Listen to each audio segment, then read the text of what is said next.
Okay, share हो गई, चलो सही है। लास्ट क्लास में हमने यहाँ तक पढ़ा था एज डिटर्मिनेशन के मेथड, हॉर्न रिंग्स। ठीक हो गया, ये बताया था। दूसरा क्या है? डेंटेशन की मदद से भी एज डिफाइन की जाती है। तो इन दो मेथड से की जाती है। अभी डेंटल फार्मूला क्या है वेरियस एनिमल के, ये याद रखने की जरूरत नहीं है कि किस किस्म के डेंटल होते हैं, दांत उनके होते हैं एनिमल के या ह्यूमंस के भी। उनके क्या क्या नाम है? इंसाइसर्स, केनाइन, प्रीमोलर एंड मोलर। ये चार किस्म के दांत होते हैं, सही हो गया। इंसाइसर्स, केनाइन, प्रीमोलर एंड मोलर। याद रखने की जरूरत नहीं है पेपर के हवाले से, बट इनमें कुछ जो है ना चीजें हैं वो हम पढ़ते हैं।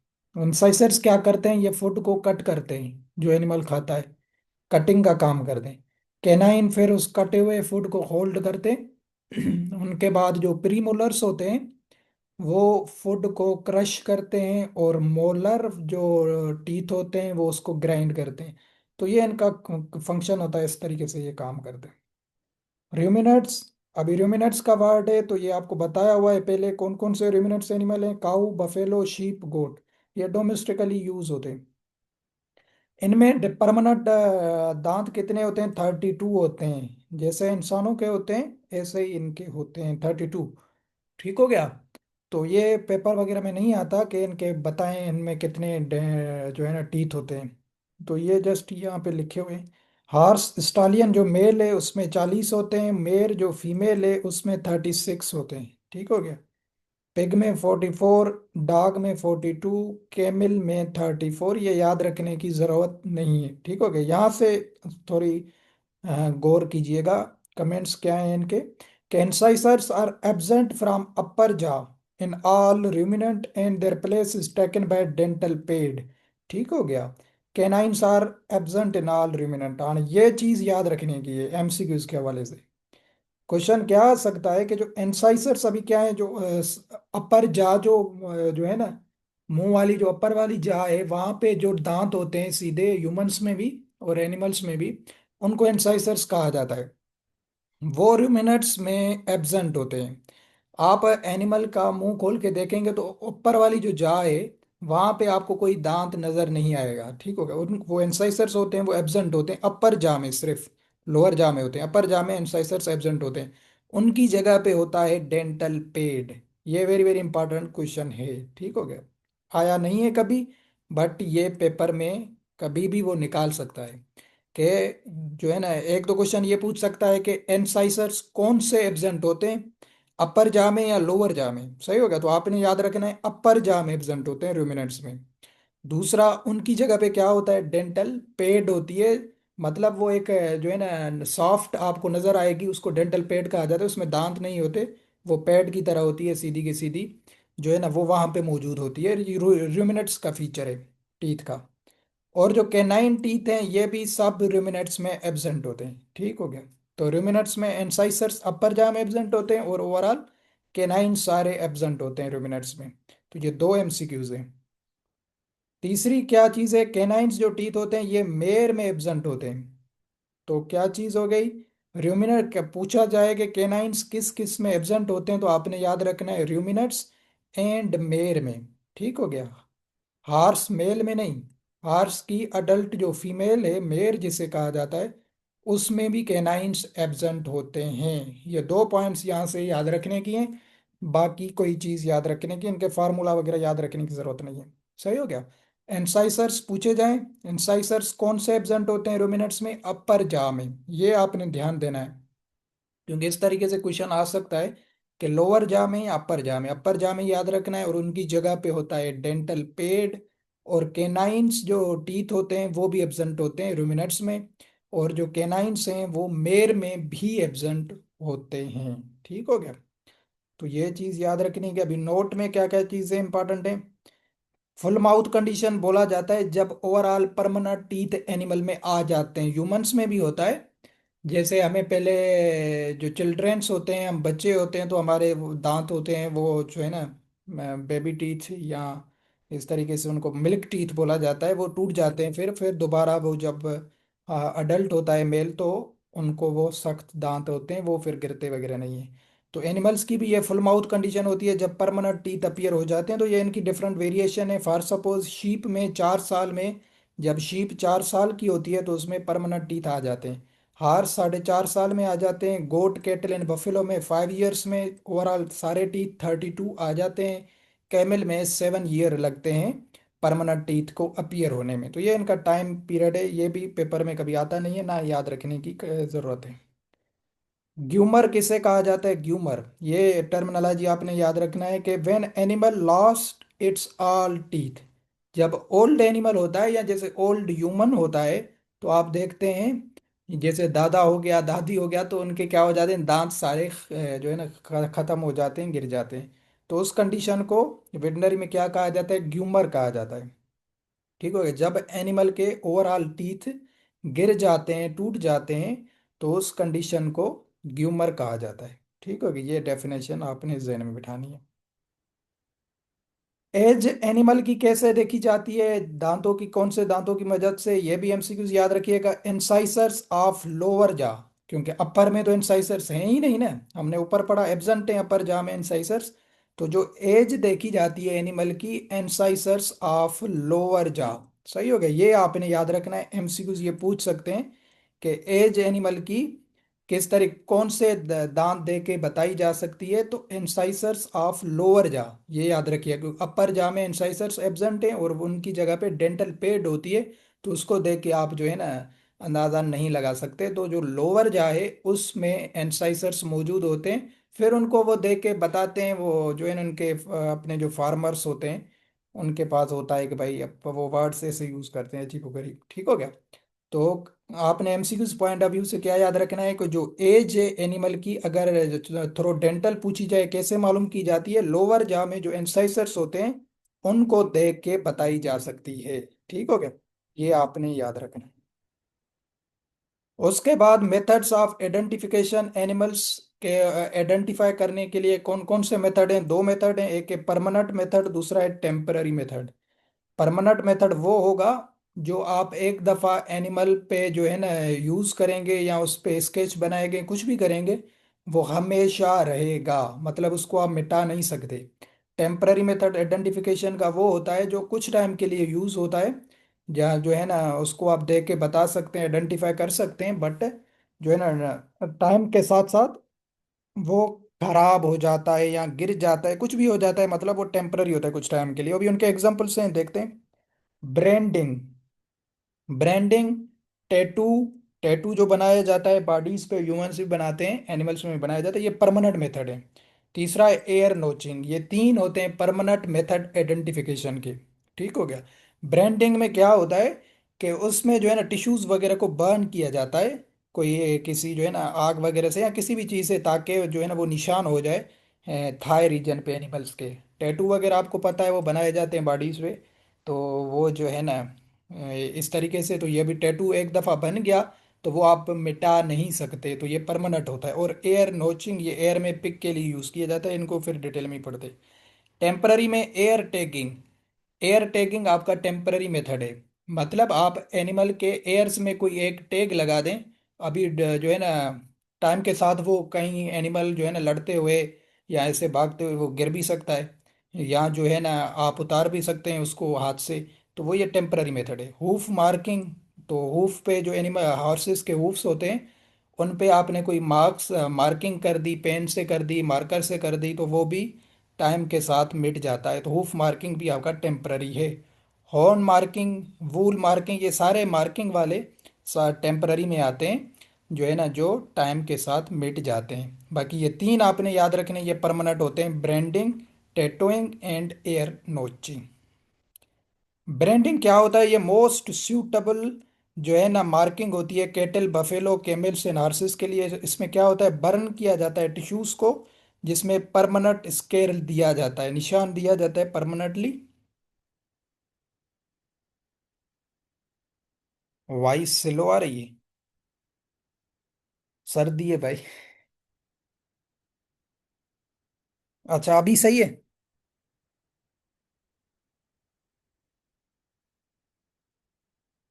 प्लीज बताएं काइंडली। आवाज ठीक है?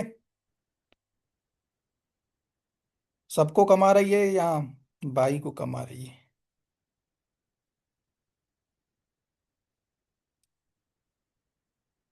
इरफान साहब को कमा रही है या सबको कमा रही है? सही आ रही है।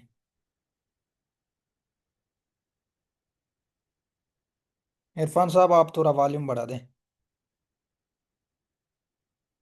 हेडफोन्स थे। ठीक है।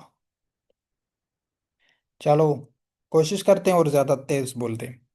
ब्रांडिंग क्या होता है? ये कैटल बफेलोज में यूज किया जाता है। इसमें क्या होता है, टिश्यूज को किसी जगह को बर्न किया जाता है, जो है ना परमानेंट जैसे निशान लगाया जाता है। उसको ब्रांडिंग कहा जाता है। इसकी लोकेशन क्या होती है, कहाँ पे लगाया जाता है? Lowest part of thigh, thigh के बिल्कुल पीछे वाली साइड या नीचे, थाई रीजन जो होता है एनिमल्स का, वो इसकी बेस्ट साइड होती है ब्रांडिंग की, वहां पे ये निशान लगाया जाता है। फिर ये मिटता नहीं है, ये परमानेंट होता है। उसको देख के उस निशान को, एनिमल को पहचाना जा सकता है। ये ब्रांडिंग है। टैटू कहाँ पे किया जाता है? ये शीप एंड गोट में यूज किया जाता है।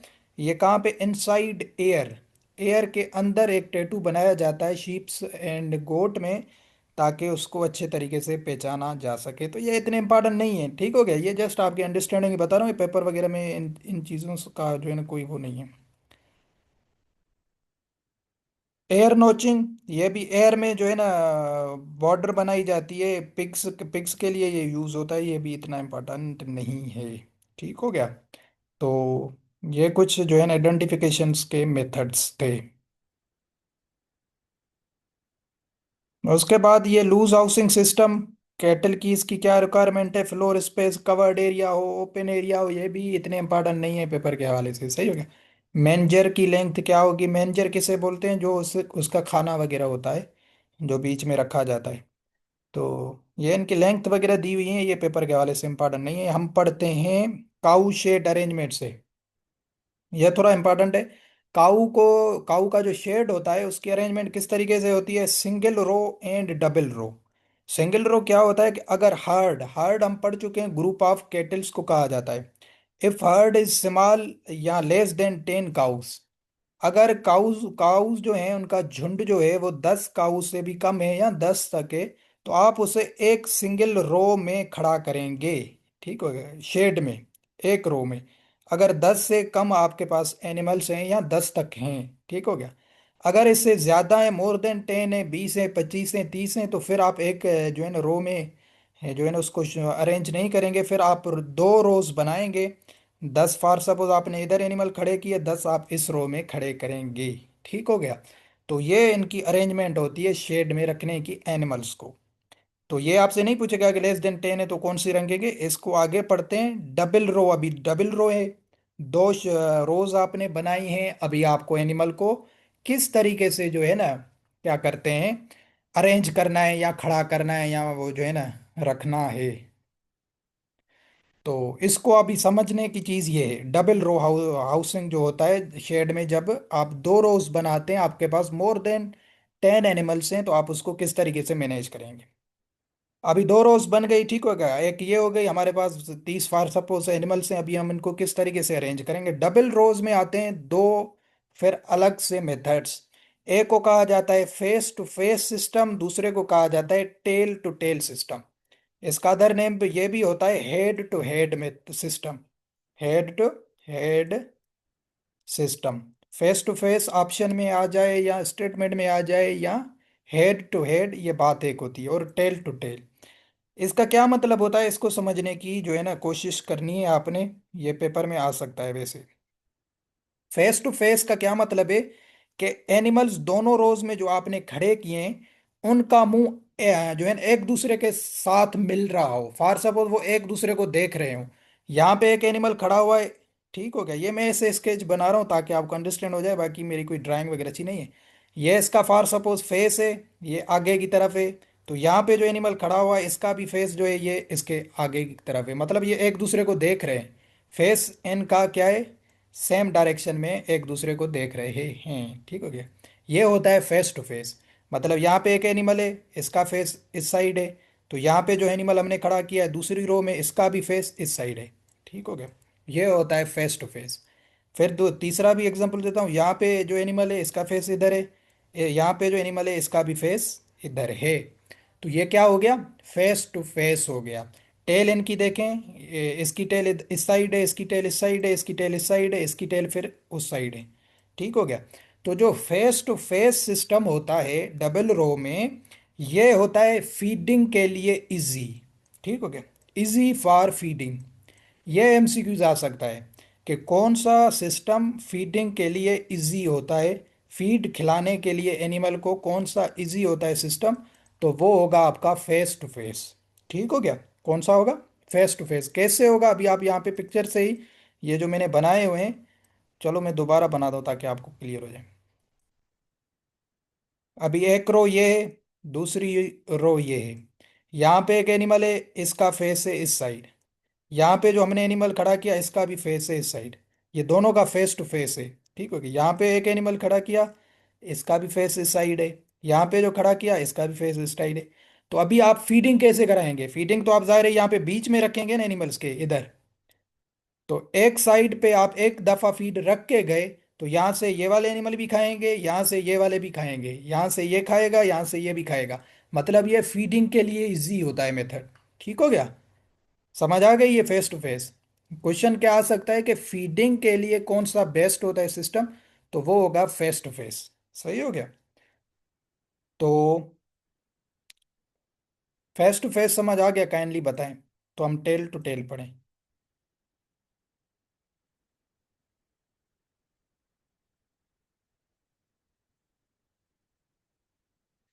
चलो, ओके। ये था फेस टू फेस। इसमें एमसीक्यूज क्या याद रखना है कि ये फीडिंग के लिए बेहतर सिस्टम होता है। और इसका डिसएडवांटेज क्या है, ये इस किस लिए ये खराब है, कि डंग वगैरह को उठाना बहुत ही डिफिकल्ट होगा इसमें।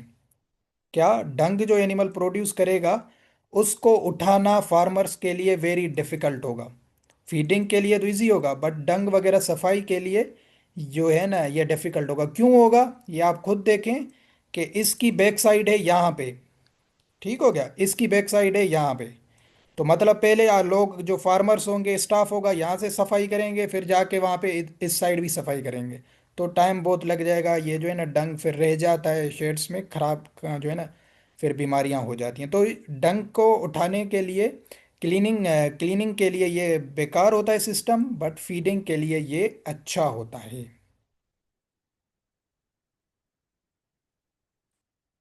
उसके बाद है दूसरा।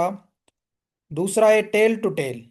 टेल टू टेल, अभी टेल टू टेल को किस तरीके से समझें। एक रो हो गई ये, दूसरी रो हो गई ये। ठीक हो गया। अभी यहाँ पे जो एनिमल है, इसकी जो टेल है, टेल समझिएगा, ये टेल इस तरफ है, ये टेल है इसका, ये है हेड। ठीक हो गया। और दूसरा जो यहाँ पे एनिमल है, इसकी भी टेल है इस तरफ, और इसका फेस है इस तरफ। ठीक हो गया। तो टेल टू टेल है, दोनों टेल आपस में आमने सामने है। ठीक हो गया। और यहाँ पे दूसरा जो एनिमल खड़ा किया हुआ है, इसकी भी टेल है इस तरफ, इसका फेस है इस तरफ। ठीक हो गया।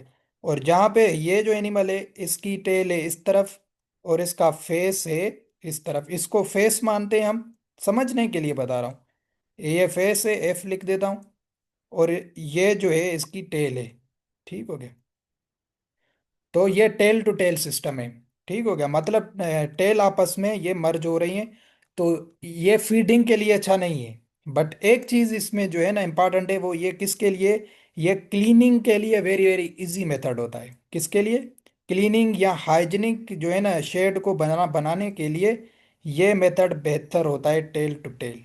क्लीनिंग एंड हाइजीनिक कंडीशन या वेंटिलेशन को बेहतर करने के लिए ये बेहतर होता है। क्यों, क्योंकि इसकी टेल इस साइड है, इसकी भी इस साइड है।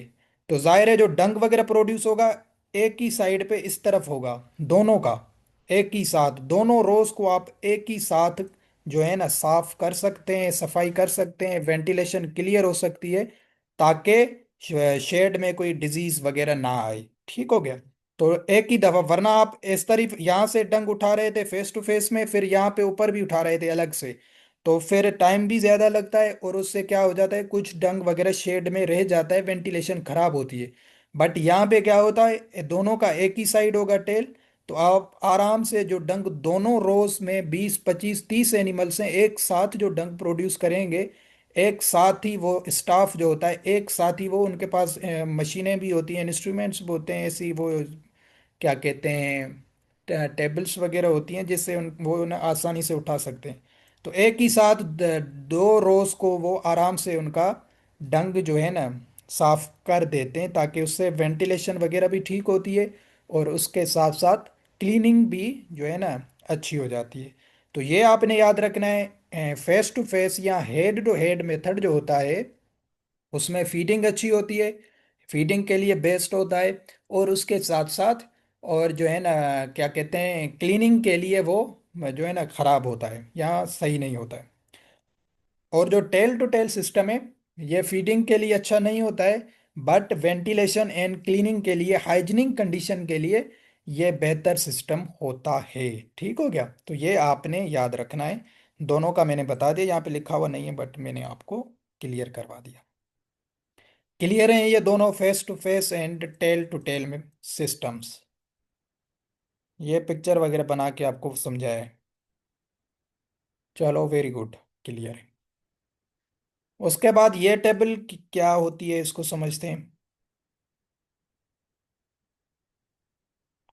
चलो, okay okay. Life span animal का क्या है कि कितने साल तक वो जिंदा रहते हैं, और एज ऑफ प्यूबर्टी। तो सबसे पहले हम समझेंगे कि प्यूबर्टी किसे कहते हैं, इसकी भी डेफिनेशन पेपर में आ सकती है कि व्हाट इज प्यूबर्टी।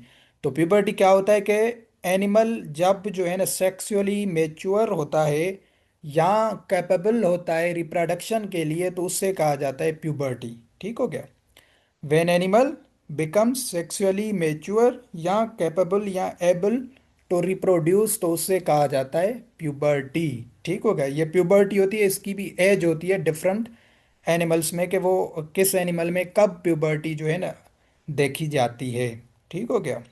तो उसमें क्या होता है, जब प्यूबर्टी होती है तो मेल एनिमल स्पर्म्स वगैरह प्रोड्यूस करता है, फीमेल एनिमल जो है ना ईस्ट्रस जो है ना उस पीरियड में आती है, तो उससे जो है ना प्यूबर्टी कहा जाता है, मतलब सेक्सुअली मेच्योर हो जाता है। सिंपल अगर डेफिनेशन बताऊं तो क्या होता है, वो सेक्सुअली मेच्योर हो जाता है एनिमल, तो उससे प्यूबर्टी कहा जाता है। ठीक हो गया। अभी केनाइन आपको ऊपर जो है ना टर्मिनोलॉजीज में बताया था कि केनाइन आपने याद रखना है, ये किससे रिलेटेड है, डॉग से रिलेटेड है। ठीक हो गया। केनाइन की ये एज ये नहीं आती पेपर में, इसको भुला दें कि है ही नहीं, ये प्यूबर्टी आती है, ये एज नहीं, टाइम लाइफ इस पे नहीं पूछेंगे कि ये कितने एवरेज जिंदा रह सकता है, और ये ना ही ये क्वेश्चन बनता है वैसे। ठीक हो गया, क्योंकि ये एवरेज है, होता रहता है आगे पीछे। कैनाइन की एज ऑफ प्यूबर्टी कब होती है, 7 to 10 मंथ्स। ठीक हो गया। कब होती है, 7 to 10 मंथ में वो सेक्सुअली मेच्योर हो जाते हैं कैनाइंस। स्वाइन को छोड़ दें, स्वाइन बता चुका हूँ, ये पिग से रिलेटेड है, इसको छोड़ दें, पिग से सवाल आते ही नहीं है। शीप और गोट याद रख लें। शीप एंड गोट की एवरेज जो है ना प्यूबर्टी कब स्टार्ट होती है, वो कब सेक्सुअली मेच्योर होते हैं, 7 to 10 मंथ, ये आपने दोनों याद रखने। इनके भी सेम ही है डॉग की तरह, 7 to 10 मंथ। इनमें जो है ना वो उनमें वो साइंस वगैरह या वो सेक्सुअली मेच्योर हो जाते हैं 7 to 10 मंथ में।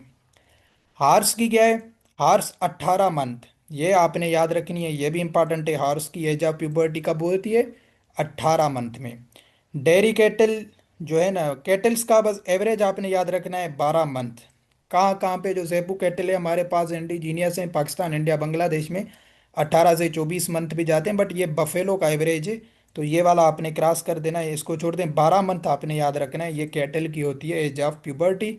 और बफेलोस की भी कितनी होती है, 18 से 24। कैमल वगैरह 3 से 4 साल, ये इंपॉर्टेंट नहीं। शीप और गोट याद रखिएगा, 7 to 10 मंथ। और जो है ना हार्स कितना होता है, 18 मंथ, जो है ना हार्स की एज ऑफ प्यूबर्टी होती है। हार्स वेरी वेरी इंपॉर्टेंट है, एंड शीप एंड गोट। इससे ना आई थिंक सो 2018 में क्वेश्चन आया था, देखते हैं किसकी उसने पूछी थी, मुझे याद है कि वो आया था प्यूबर्टी।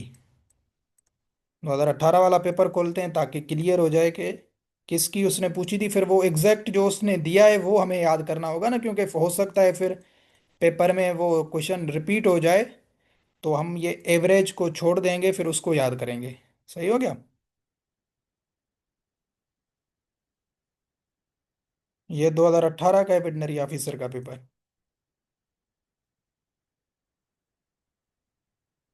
अच्छा, 13 नंबर क्वेश्चन पे गौर कीजिएगा क्या पूछ रहा है? The average age of puberty in sheep. ठीक हो गया, शीप में एवरेज एज ऑफ प्यूबर्टी पूछ रहा है। हमने क्या पढ़ी है? 7 to 10 मंथ। क्या है? 3 मंथ। 3 मंथ तो हमने पढ़ी नहीं, 12 मंथ हमने पढ़ी नहीं, 18 मंथ हमने किसकी पढ़ी? हार्स की पढ़ी है। ठीक हो गया, 12 मंथ हमने किसकी पढ़ी है? Very good, B. 12 मंथ हमने किसकी पढ़ी है? 12 मंथ हमने पढ़ी है कैटल्स की। ठीक हो गया, एवरेज है ये। आगे पीछे हो जाता है, देखो जैसे हमने 7 मंथ पढ़ा था, यहाँ पे देखो ऑप्शन ए की सूटेबल है, वो है 6 मंथ। तो 6 मंथ की हम तरफ जाएंगे, ना कि हम 12 मंथ की तरफ जाएंगे या 18 मंथ या 3 मंथ की तरफ जाएंगे, क्योंकि एवरेज है 7। तो जो है ना, हम 6 वाले ऑप्शन को करेंगे। और अभी हमें ये याद रखनी है कि शीप की क्या होती है? 6 मंथ होती है। अभी ये होती है प्रैक्टिकली या नहीं होती है? एसपीएससी प्रैक्टिकली नहीं निकालेगा ये क्वेश्चन, जब भी आएगा तो ये आपको इसी फॉर्मेट में क्वेश्चन रिपीट होके मिलेगा।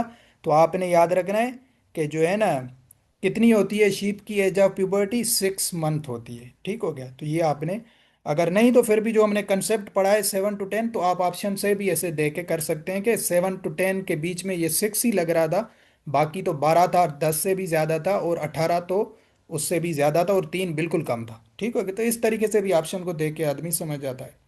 तो ये हमने याद कर ली एज ऑफ प्यूबर्टी। उसके बाद है age of castration in weaning. Castration क्या होता है? ये टेस्टिकल्स वगैरह को जो रिमूव किया जाता है या उसकी डिस्ट्रक्शंस की जाती है, उससे कैस्ट्रेशन कहा जाता है। वीनिंग क्या होता है? वीनिंग को भी समझते हैं, ये भी डेफिनेशन वेरी वेरी इंपॉर्टेंट है। ठीक हो गया, क्योंकि वीनिंग से भी जो है ना पेपर में डेफिनेशन आ सकती है। When young one separated from mother. ठीक हो गया, यंग वन किसी का भी है, काफ है जो कैटल का है, लेम्ब है शीप्स का, या गोट के यंग वन को हमने पढ़ा था किड कहा जाता है। किसी भी यंग वन को जब अपनी माँ से, मदर से सेपरेट किया जाता है, उसकी ग्रोथ अलग करवाई जाती है, उससे वीनिंग कहा जाता है। ये आपने वर्ड याद रखना है, young one separated from mother. ये वर्ड्स आपको एग्जैक्ट मिलेंगे स्टेटमेंट में। ठीक हो गया, when young one separated from जो है ना इट्स मदर, तो उसे कहा जाता है वीनिंग। ठीक हो गया, इसकी भी एज होती है, कैस्ट्रेशन की भी एज होती है। अभी ये एकेडमिक एज है, फिर मैं दोबारा कर रहा हूँ, आप बोलें कि भाई यहाँ पे कैस्ट्रेशन तो हम ऐसे कर देते हैं जो है ना, डॉग्स वगैरह को उठा के लेके आते। तो ये आप कैसे बता रहे हैं? तो फिर मैं ये बता रहा हूँ, प्रैक्टिकली चीज़ें अलग हैं। थ्योरेटिकली आपको थ्योरेटिकली चलना है, जो है ना, जो एग्जैक्ट वर्ड दिए हुए हैं बुक्स में वो ही पढ़ने हैं, पेपर में आपसे वही पूछेगा। अभी क्या दिया हुआ है? काफ जो होता है केटल का यंग वन, जो है ना काउस, उनका, उनकी कैस्ट्रेशन एज की क्या होती है? 8 to 10 वीक्स। ठीक हो गया, 8 to 10 वीक्स। ये आपने याद रखनी है। इन हफ्तों का जब वो होता है तो उसकी जो है ना कैस्ट्रेशन कर देनी चाहिए। ठीक हो गया, ये एकेडमिक है। फिर आप करते हैं या नहीं करते हैं, वो जो है ना उस डॉक्टर पे रिलाय करता है, या जो फार्म मैनेजर है उस पे करता है। बट ये दी हुई एकेडमिकली कि 8 to 10 वीक्स आपने कैस्ट्रेशन करनी है काफ की। ठीक हो गया, अगर कैस्ट्रेशन की तरफ जाते हैं। लैम्ब किसका यंग वन है? शीप का। शीप के यंग वन की कैस्ट्रेशन की जाती है 2 वीक्स में। सही हो गया, जब वो 2 वीक्स का होता है। किड, किड है यंग वन ऑफ गोट, तो उसके जो है ना यंग वन की एज क्या है कैस्ट्रेशन की? 2 to 4 वीक्स। सही हो गया। और एज ऑफ वीनिंग, यहाँ से अगर आपको मैं कहूँ कि आपने सिर्फ ये चीज़ें याद रखनी है, तो ये काफ की याद रखें बस। और सबको भुला दें, पेपर में अगर क्वेश्चन आएगा भी सही, तो ये काफ की पूछ सकता है, केटल से रिलेटेड पूछ सकता है कि उसकी एज ऑफ कैस्ट्रेशन क्या है? 8 to 10 weeks. And age of weaning क्या है? 8 to 12 वीक्स या 90 डेज। तो जब वो 90 डेज का होता है, उसको जो है ना अपनी माँ से सेपरेट किया जाता है। सही हो गया। ताकि क्यों किया जाता है? ताकि उसको जो है ना सॉलिड वगैरह वो खुद ब खुद खाना शुरू करे। खुदा ना खास्ता, क्योंकि वो पहले उसे कोलेस्ट्रम वगैरह दिया जाता है, जैसे जो है ना उसकी बर्थ होती है या वो जो दुनिया में आता है। तो अगर जो है ना खुदा ना खास्ता उसकी माँ की डेथ हो गई, या उस जो है ना काफ की डेथ हो गई, तो फिर माँ पे असर पड़ेगा, वो दूध वगैरह नहीं देगी। तो ये इमोशनली भी होता है।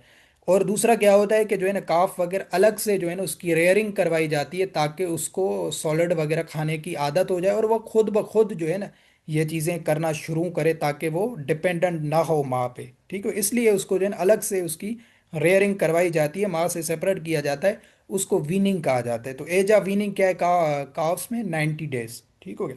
90 डेज में उसको सेपरेट करना होता है। और age of castration 8 to 10 weeks. आपने ये सिर्फ याद रखनी है, अगर क्वेश्चन आता है तो यहाँ से ही आएगा, ठीक हो गया। उसके बाद मेथड्स क्या है कैस्ट्रेशन के, ये सारे मेथड्स आपने देखे होंगे प्रैक्टिकली, जो है ना। 4 मिनट में इन मेथड्स को ही पढ़ते हैं, फिर इंशाल्लाह नेक्स्ट में वो करेंगे। क्या है ओपन मेथड, जो सर्जरी करके कैस्ट्रेशन की जाती है उससे ओपन मेथड कहा जाता है, या सर्जिकल मेथड किया जाता है, जिसमें आप इंसिशन वगैरह दे के टेस्टिकल्स को रिमूव करते हैं, जैसे हमारी यूनिवर्सिटीज वगैरह में भी सर्जरी डिपार्टमेंट में होता है। तो ये सर्जिकल मेथड है, ठीक है, जिसमें आप इंसिशन वगैरह दे के जो है ना कैस्ट्रेशन करते हैं या टेस्टिकल्स को रिमूव करते हैं। ये ओपन मेथड है सर्जिकल। दूसरा होता है क्लोज्ड मेथड। क्लोज्ड मेथड में दो अलग अलग जो है ना मेथड यूज होते हैं। एक होता है बर्डीजो, दूसरा होता है रबर रिंग, ठीक हो गया। बर्डीजो क्या होता है कि जो स्पर्मेटिक कार्ड होती है, अब स्पर्मेटिक कार्ड क्या होती है, ये स्ट्रक्चर होती है टेस्टिस के साथ कनेक्टेड होती है, जो टेस्टिस को एनिमल की बॉडी के साथ कनेक्ट करती है, जिसमें जो है ना जो स्पर्मेटिक कार्ड में स्पम्प्स होते हैं, वो जो है ना ब्लड वेजल्स होती हैं, ऐसी नर्व्स होती हैं जो है ना जो काम करती हैं इस चीज़ का, जो है ना स्पम्प्स वगैरह बनाने का। तो उसको क्रश किया जाता है। ये बर्डीजो आपने देखा होगा, देखा है ना बर्डीजो, या नहीं देखा है? ये सर्जरी डिपार्टमेंट में होता है, सर तुन्यो साहब के पास होता है बर्डीजो। सही हो गया। तो उसको क्रश किया जाता है। ये क्या होता है, ब्लड लेस कैस्ट्रेशन होती है, और ये बेस्ट मेथड होता है। वेरी वेरी इंपॉर्टेंट एमसीक्यूज है कि पूछा जाए कि अगर कैस्ट्रेशन का बेस्ट मेथड कौन सा है, तो आपने सर्जरी वाला नहीं करना है कि सर्जरी में आसानी से जल्दी से हम कर लेते हैं, नो। क्लोज मेथड, या आपको ये ऑप्शन में आ सकता है बर्डीजो कैस्ट्रेटर, ठीक हो गया। बर्डीजो जो होता है ये बेस्ट मेथड होता है कैस्ट्रेशन का। इसमें जो है ना ब्लड वगैरह जो है ना डिस्चार्ज नहीं होती, ये डायरेक्ट ही स्पर्मेटिक कार्ड्स को क्रश कर देता है। तो ना ये बेस्ट मेथड कहलाता है कैस्ट्रेशन में। ये रबर रिंग ये एडवांस कंट्रीज में यूज़ होता है, या कोई कमर्शियली जो फार्म्स हैं वहाँ पे। ये रबर एक रिंग होती है, वो उनके टेस्टिकल्स पे पहनाई जाती है, वो आहिस्ता आहिस्ता उनको डैमेज कर देती है स्पर्मेटिक कार्ड को। तो ये यूज़ नहीं होता प्रैक्टिकली, मोस्टली जो हमारे पास हैं एरियाज, ठीक हो गया। तो ये भी होता है, बट आपने ये दोनों याद रखने, एक होता है सर्जिकल मेथड जिससे इंसिशन वगैरह दे के रिमूव किया जाता है, दूसरा होता है बर्डीजो मेथड, इसको क्लोज मेथड माना जाता है। और ये ब्लड लेस कैस्ट्रेशन होती है, डायरेक्ट बर्डीजो रख के उसको क्रश किया जाता है, और जो है ना ये बेस्ट मेथड माना जाता है कैस्ट्रेशन का, ठीक हो गया। उसके बाद कैस्ट्रेशन फीमेल एनिमल्स की जो होती है उसको स्पैंग कहा जाता है, या ओवरियो हिस्टेरोएक्टोमी, ठीक हो गया। ये आपने याद रखनी है। ये पूछते भी हैं कि ओएचई में क्या चीज़ रिमूव करते हैं। ये कीवर्ड्स हैं। ओवरियो कहा जाता है ओवरीज को, हिस्टीरो वर्ड जो कहा जाता है ये कहा जाता है यूट्रस के लिए कीवर्ड है, ठीक हो गया। तो removal of both ovaries and uterus, अगर कभी पूछा जाए कि स्पैंग या ओएचई में हम किस चीज को रिमूव करते हैं, तो आपने याद रखना है ओवरीज एंड यूट्रस। ऐसा नहीं कि सिर्फ ओवरीज, दोनों को रिमूव किया जाता है, तो उसको ओएचई कहा जाता है या स्पेंग कहा जाता है, ठीक हो गया। ये फीमेल ये मेल में तो वो हो गया। अगर फाउल की कैस्ट्रेशन की जाती है तो उसका भी नाम है अलग सा, उसे कैपून कहा जाता है। क्या कहा जाता है, कैपून। ये पोल्ट्री में क्वेश्चन आ सकता है कि फाउल कैस्ट्रेटेड जो फाउल है, बर्ड्स हैं, पोल्ट्री है, चिकन्स हैं, कोई भी वर्ड दे दे तो उसको क्या कहा जाता है, टर्मिनोलॉजी क्या है, कैपून, ठीक हो। क्या कहा जाता है, कैपून कहा जाता है, ठीक हो गया। उनकी कैस्ट्रेशन को सिंपली ये समझें। और ये टॉम की मेल कैट जो है उसको न्यूटर कहा जाता है, ठीक हो गया। तो ये याद रखने की ज़रूरत नहीं है। ये फाउल वाला वेरी वेरी इंपॉर्टेंट है। फाउल में जो कैस्ट्रेटेड फाउल होता है, चिकन होता है, बर्ड होता है, तो उसको कैपून कहा जाता है। बाकी ओएचई में क्या किया जाता है, रिमूव किया जाता है बोथ ओवरीज एंड यूट्रस को, ठीक हो गया। बाकी कैस्ट्रेशन का बेस्ट मेथड कौन सा है, बार्डिजो मेथड कहा जाता है, क्योंकि ये ब्लड लेस होता है, क्योंकि वहां पे तो आप इंसिशन दे रहे हैं ना। अब इंसिशन देने के बाद कुछ भी हो सकता है, कोई आप जो है ना विंस नर्व्स आर्टरीज इनको कोई कट कर दें, या जो है ना क्या कहते हैं कि ब्लड जो है ना रुके ही नहीं, तो एनिमल की डेथ भी हो सकती है। तो ये थोड़ा टिपिकल मेथड होता है। इसमें जो है ना आपकी अच्छी खासी प्रैक्टिस होनी चाहिए, बट यहाँ पे कोई प्रैक्टिस होने की ज़रूरत नहीं है। ये बर्डीजो रख के आप क्रश करेंगे तो सिंपली वो कैस्ट्रेशन हो जाती है। तो ये ब्लडलेस होता है और ये बेस्ट मेथड कहा जाता है बर्डीजो। ठीक हो गया।